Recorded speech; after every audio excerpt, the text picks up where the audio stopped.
curioso para saber o discurso do Carluxo. Na verdade, o Carluxo normalmente ele fala mais pelos bastidores ou pelas redes sociais, nas redes dele ou as do pai, né? Agora ele vai fazer um discurso, então eu estou curioso para ver.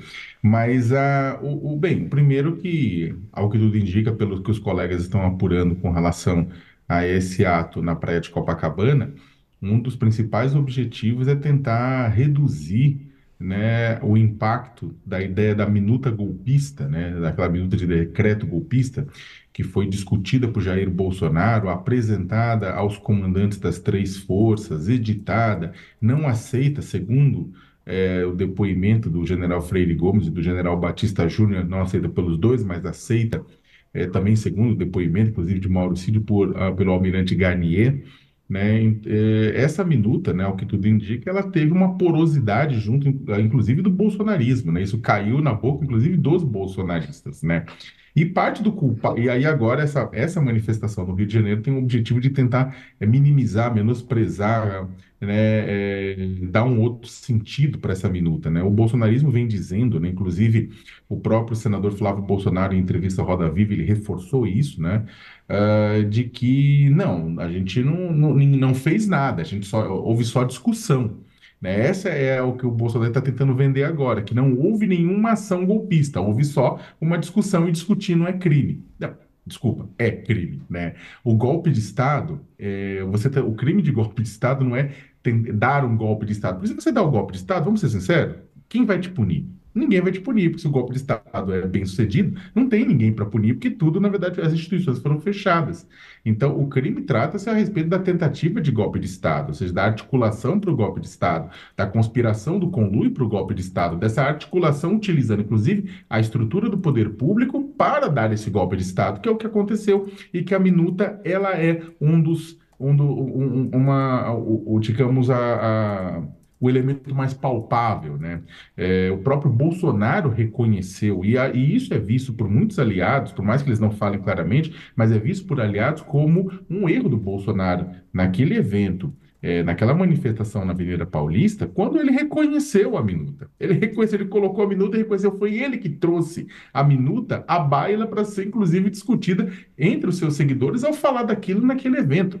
Era uma coisa que estava na cabeça dele, deve ter sido, inclusive, mal assessorado, levou-se aquela discussão lá e aí, pumba, né? No final das contas, agora é uma questão que eles vão ter que trabalhar, e eles vão trabalhar isso nessa manifestação do Rio de Janeiro. É claro também que, no fundo, ô Diego, todas essas manifestações que estão sendo organizadas, o bolsonarismo gostou muito da manifestação de São Paulo, trouxe muita gente, é inegável, a gente falou isso, mas é claro que uma manifestação sozinha, ela não tem forças para tentar mudar o sentido. Eles estão tentando fazer uma série de manifestações para o quê? Para tentar erodir a confiança do poder público na justiça, no STF, no Tribunal Superior Eleitoral, e para tentar reverter uma coisa que está em curso e outra que já aconteceu. Bolsonaro diz, né, e os aliados dele tem esperança, aliás, mais radicais, que ele possa estar nas urnas em 2026. Ele acha que pode acontecer um milagre e ele pode ter a sua inelegibilidade revogada, né, por uma decisão da STF ou de alguma outra coisa e estar nas urnas em 2026. Ele está inelegível até 2030. E a outra coisa, isso aqui é basicamente sandice. Isso é impossível, né, não deve acontecer, a menos que o Godzilla, um meteoro, atinja a Terra. Não deve haver uma mudança significativa com relação a isso. A outra questão é o processo na qual ele é um dos investigados por golpe de Estado, né, por ataque ao Estado Democrático de Direito, né, na qual a minuta golpista, inclusive, se insere. Ele é investigado hoje, ele deve ser denunciado pelo Procurador-Geral da República, Paulo Gonet, ao Supremo Tribunal Federal, que vai julgar Bolsonaro. E há uma chance real de Bolsonaro ir para a cadeia. Então, tem dois movimentos que essas manifestações tentam. Tem um movimento mais difícil, o long shot, que é a questão da inelegibilidade, e tem um movimento mais próximo, que é a questão da cadeia, né? Agora, tá difícil para o Bolsonaro, o mais provável é que realmente ele seja condenado e preso, mas essas manifestações tentam aumentar o custo ao judiciário e às instituições brasileiras disso e de lambuja manter a influência do Bolsonaro. Toda vez que ele bota esse pessoal todo mundo junto, ele mostra que é influente, o que é importante para a composição, inclusive, da eleitoral, visando a 2024 e visando a 2026. É isso. O Josias, o Silas Malafaia, o pastor Silas, mais uma vez, organizando a manifestação, como foi em São Paulo, né? Pelo menos é o nome dele que aparece como organizador também no Rio de Janeiro, e tem essa questão que o Sakamoto está trazendo, né? Porque muito se fala que uma eventual prisão de Bolsonaro poderia causar uma manifestação popular das pessoas, das apoiadoras e dos apoiadores mais radicais de Bolsonaro. Nessas manifestações ele demonstra que realmente tem apoio popular, né? Uma parcela significativa da população, do eleitorado brasileiro, adia de certa maneira a prisão dele, no sentido de, por exemplo, talvez já houvesse elementos para a prisão, mas é importante esperar, ter mais cautela, talvez na hora de tomar a decisão, de dar essa canetada que possa levar Bolsonaro à prisão, torna mais cara essa decisão, esse tipo de manifestação que ele está fazendo, mostrando que ainda tem apoio popular, Josias? Sem dúvida nenhuma, o Bolsonaro não é um investigado convencional, né?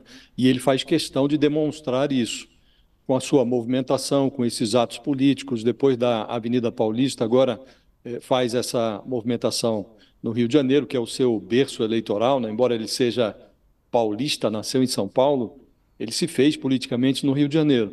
Mas, como disse, ele faz questão de demonstrar que não é um investigado convencional e insinua a todo instante que eventuais providências judiciais tomadas contra ele terão um custo. E a estratégia dele já está funcionando. Não é que vai funcionar, já está funcionando. Seria inadequado, a essa altura, decretar uma prisão preventiva, porque o Bolsonaro ainda não tem nenhuma sentença condenatória contra ele, não tem nem denúncia ainda, né? Foi indiciado apenas no caso da falsificação dos cartões de vacina, mas não tem ainda nenhuma denúncia da Procuradoria-Geral da República contra ele. As denúncias virão. Em algum momento, elas se converterão em ações penais que serão julgadas pelo Supremo e, se prevalecer a lógica, é muito provável que o Bolsonaro vá para a cadeia. Mas não é esse o momento adequado para decretar a prisão dele, nem mesmo a preventiva. Mas o Supremo já poderia ter tomado providências em relação ao Bolsonaro, que hesita em adotar o Alexandre de Moraes, tão diligente, tão incisivo nas suas decisões, ele hesita diante do Bolsonaro. Eu me refiro ao episódio que envolveu os dois pernoites do Bolsonaro na Embaixada da Hungria. O Alexandre de Moraes deu 48 horas para os advogados do Bolsonaro se explicarem.